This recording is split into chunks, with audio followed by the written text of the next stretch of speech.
Hey everybody, welcome to another episode. So, have you ever worried about any of this happening to you? Oh man, that's gonna hurt. Whoop, whoop, whoop, and goodbye.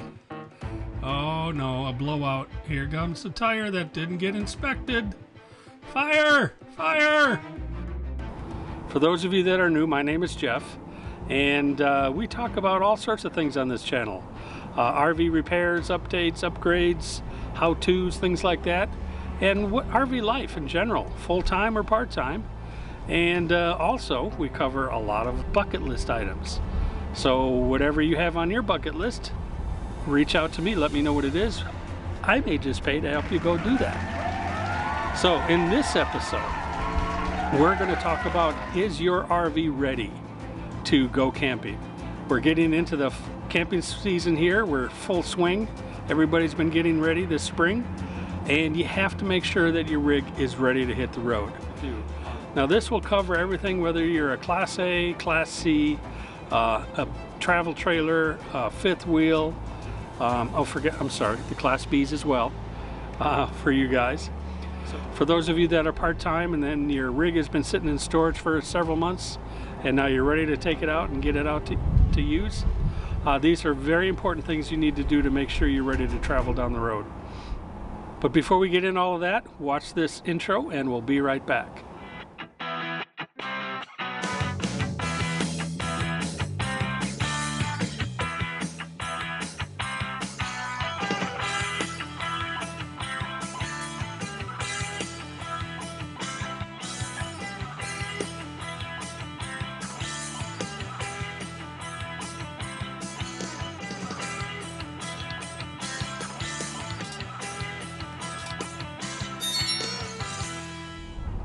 All right, welcome back.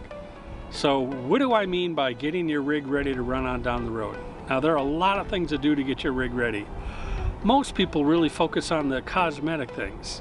The things like, oh, do I have the right pillows, the bedding, the dishes, the pots and pans, and all the things you need to go camping for a week or two or a month if you're a part-timer.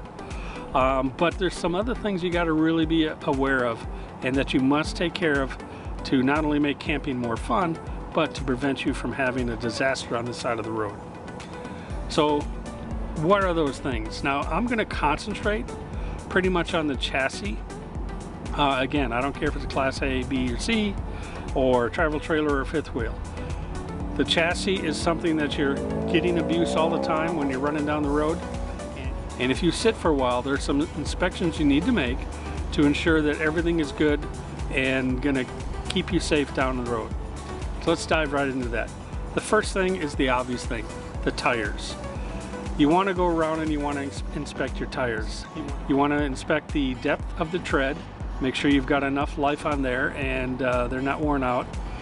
Also look at the date on the side of the tire to make sure they're not too old. Now, my rule of thumb is if you still got a lot of good tread down there, but they're 5 years or older, go get new tires. Because if they're 5 years or older and they've been sitting in storage quite a while, you can get what is called dry rot.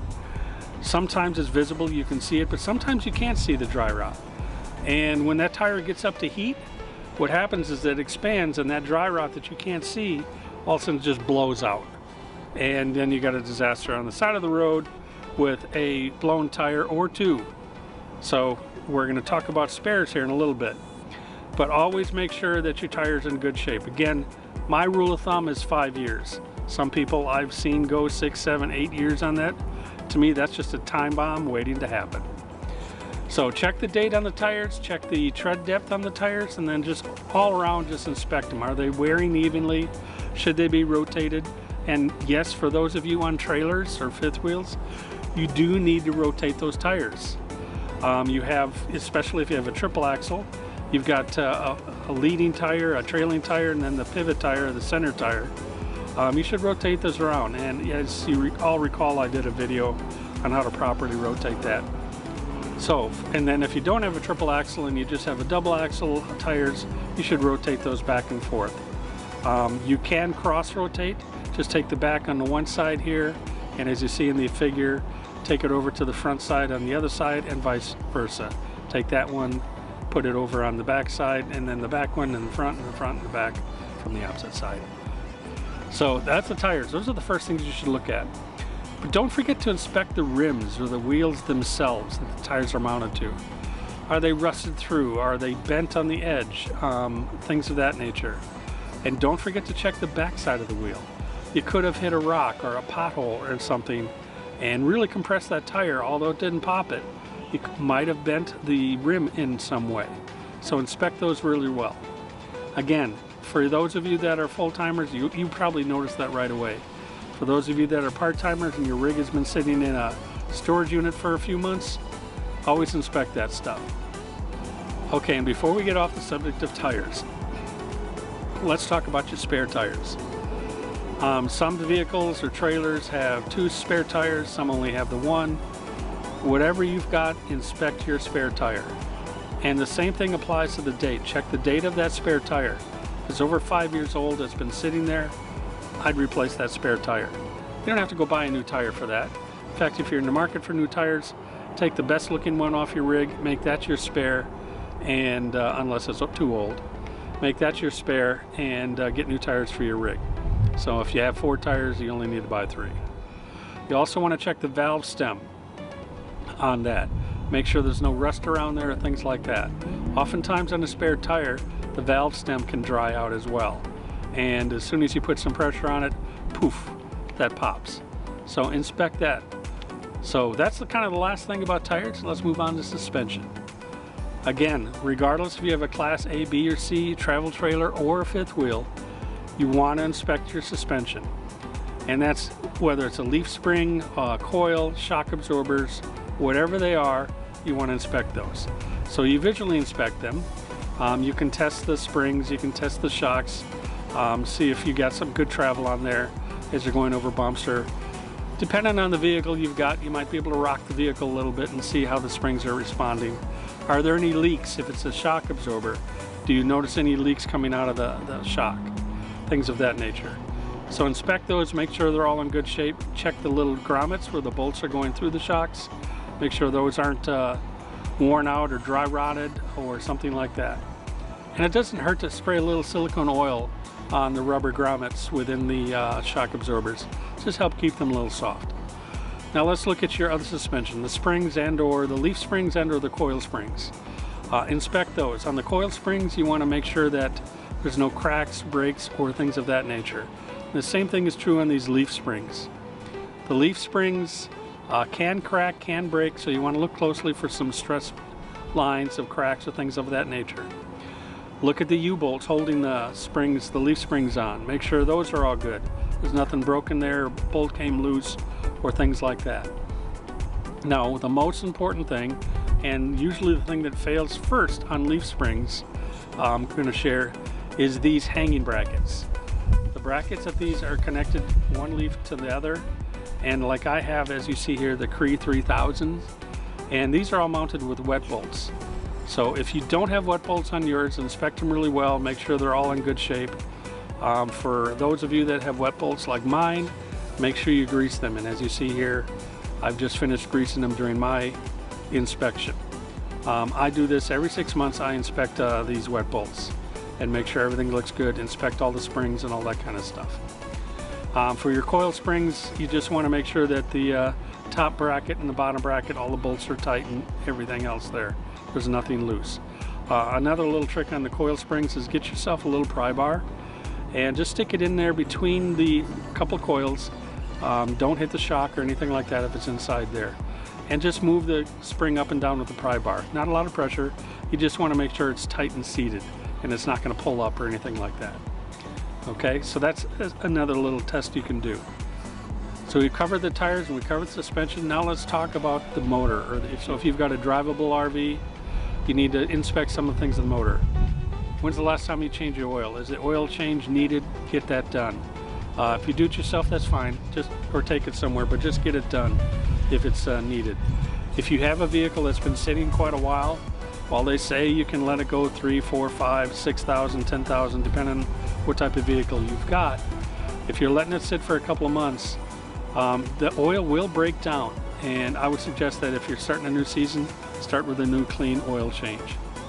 Also check all your filters, your air filters, your fuel filters, things of that nature. Basically all the maintenance you should be doing on your vehicle anyway, but this is a reminder to tell you guys to check that engine and check all of the things that you need to maintain.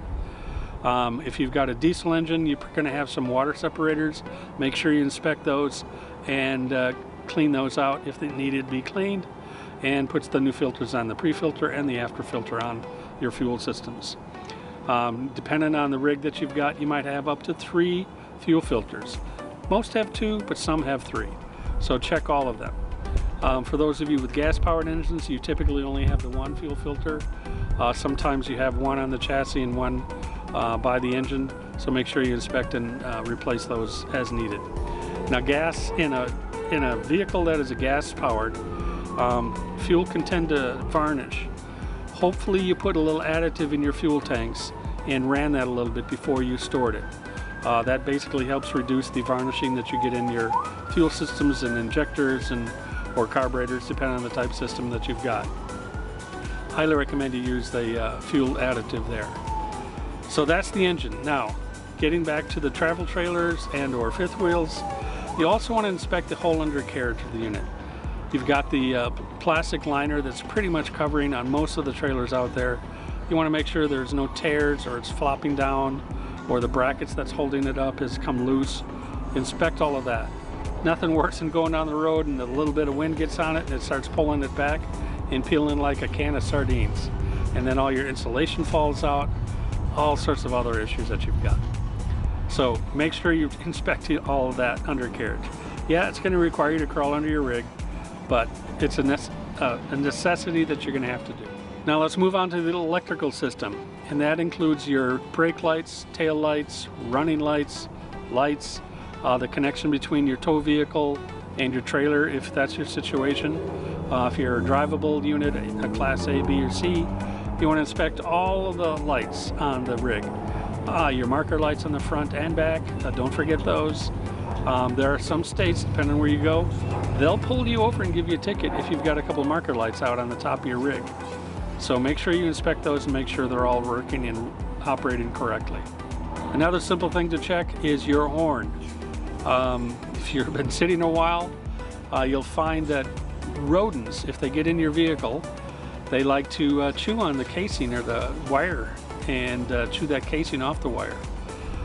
So inspect all of that, make sure everything's working, and again, if you have rodents on there, they can cause a lot of damage. Inspect for all of that as well.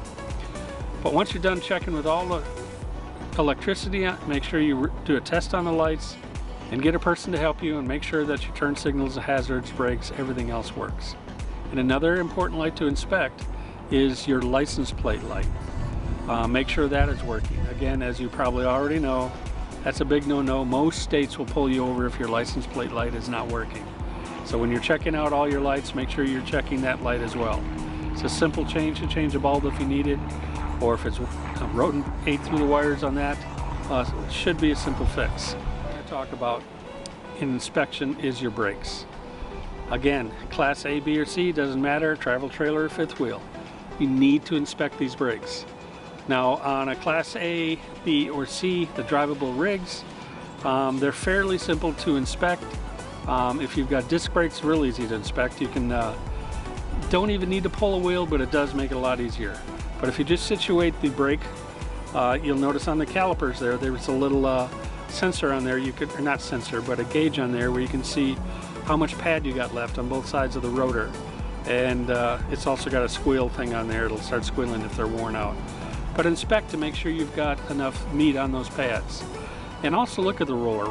Run your fingernail down the disc or rotor and make sure you don't have any grooves. You can have some slight ones, but no deep grooves. I would say 1 millimeter or 2 is, 1 millimeter might be okay, but 2 millimeters, not good. You probably need to get those brakes fixed and those rotors turned, if they're turnable rotors, or you may have to just have their rotors replaced. On drum brakes, depending on what type of rig you've got, and inspect the drums and or adjust the drums if you need to, adjust the brakes if they're not self-adjusting. And you can inspect them that way. A good rule of thumb is as you're first pulling out of your driveway or wherever you are, just go ahead and test the brakes. See if they're locking up good on you. So personally, when I'm inspecting my brakes, I do pull the wheels off so I can look in there really well. I go from the back side, I look at the shoes, make sure there's plenty of meat on the shoes, and that they're good to go. Now again, I'm full-time, so I'm doing this inspection twice a year automatically. Kind of the same as you guys that are part-time should be doing, but before you pull out for the season, inspect those brakes. If you've got any issues with the brakes, or one or two that are looking bad, go ahead and get them all replaced. Don't be cheap. It's just not very safe if you don't have brakes. You all heard the story about when the rear seal of my brakes failed on this rig, and there's a factory install issue, and all my brakes failed at once coming down the mountain out of Glacier. So don't want to have that happen to you. Fortunately, my truck was able to stop me. So get all these brakes inspected, and if you get all these inspections done and you make sure everything's good, you're going to have a good peace of mind that when you're traveling down the road, you shouldn't have any issues. If you have somebody else do your inspections, or you have somebody else do the work to repack your bearings or things like that, my caution is, if you can, watch or inspect what they're doing as they're doing it to make sure it gets done. I only say this because I have a very good friend of mine who took his rig into a shop and said, hey, can you repack all my bearings, re-grease everything, get it all good? I said, yeah, no problem, we'll do all that. They had it a week. He picks it up, getting ready for his trip. He takes off on down the road, coming from Florida on the way up to Montana. Lo and behold, one of his spindles or wheels, the bearings burned out. Well, they were supposed to inspect them, but they didn't. They were lazy, they took his money, they didn't inspect them. Not only burned out the bearings, but ruined the spindle. He had to buy a whole new axle. There wasn't one to be found around where he was, in actually Sioux City, Iowa. So he had to order one, and I think it came from Texas. So he had to wait for that to show up and then install it before he can get on his way. So he ended up sitting in the Iowa for about a week and a half waiting for an axle to come in.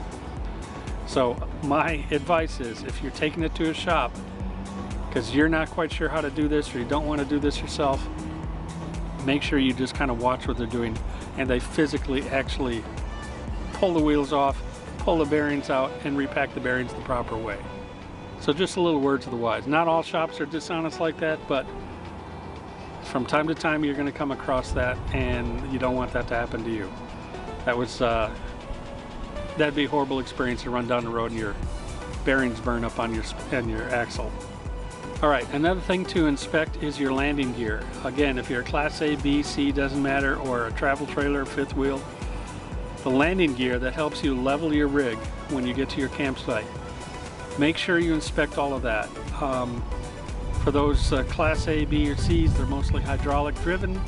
Inspect all of those, make sure there's no leaks in your hydraulic, check the fluid in your reservoir, make sure that is up to the line.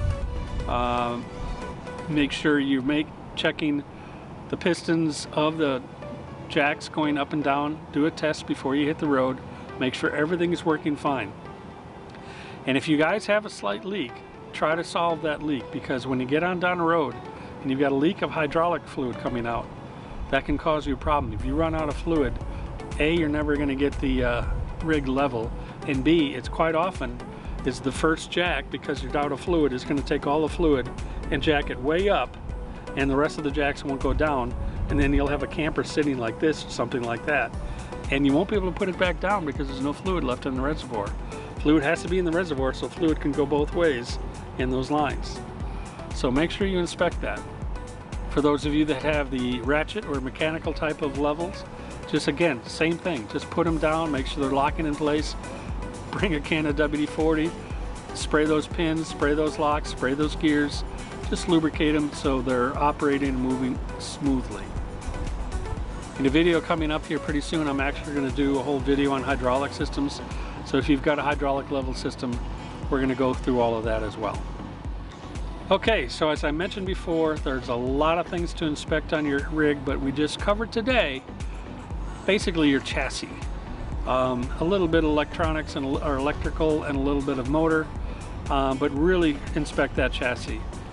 I can't tell you how many people I see as a full-timer, especially this time of year, All these rigs that start hitting the road, they're all excited to go camping, and they're busted down on the side of the road or in the campground because tires went bad, suspensions or springs broke, or shocks leaking or things like that, tires blowing out. This is the time of year you see it all. And for those of us that are full-time, I think you all can attest, you see the same thing all the time for the folks that do this part-time. And we love to see you guys out there part-timing and enjoying the great outdoors. But do yourself a favor, make sure you're safe on everything and you inspect all of this stuff, and don't ignore it. But as I said, we're just covering the chassis stuff. There are a whole lot of other things you should be inspecting on your rig. You know, for example, windows, leaks, roof, all that kind of stuff, AC units, but that we'll cover in another video. Today it's only about the chassis and the driveline. Well, that's it for this episode. I hope this was informative to you. I really appreciate if you guys hit the like, subscribe, and ring that little bell, which will notify you when I'm putting out another video. And as always, love to hear your comments, especially about this content. Was this helpful information? Did I forget something important? Things of that nature. I'd love to hear you guys' viewpoints. Thanks for tuning in. Make it a great bucket list day. Goodbye.